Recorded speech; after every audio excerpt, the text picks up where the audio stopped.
Bien. Donc, dans le cours sur gouverner la France que nous avons commencé, nous avons vu dans une première partie quel était le rôle de l'État, comment l'État gouvernait la société, comment l'État prenait en charge la société. Puis nous avons vu dans une deuxième partie chronologique que de 1946 au milieu des années 70, donc l'État avait un rôle extrêmement important dans la gestion de la société, était un État à la fois entrepreneur, un État organisateur et un État donc qui permettait à la société de se développer dans le cadre des Trente Glorieuses. Or, ces Trente Glorieuses s'arrêtent au milieu des années 70 et donc va commencer une période dans laquelle l'État va jouer un rôle complètement différent. C'est à partir, donc on arrive dans le grand 3, gouverner la France intégrée au système monde depuis les années 80.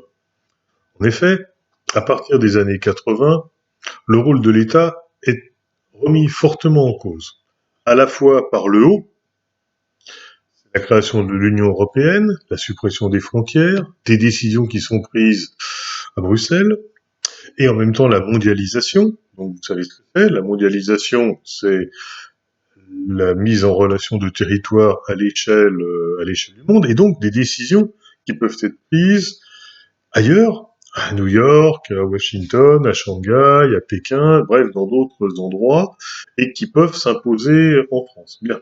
Donc ça, c'est en quelque sorte une remise en cause par le haut. En même temps, une remise en cause par le bas, c'est-à-dire que à partir des années 80, et en particulier à partir de 1983, sont prises les lois de décentralisation.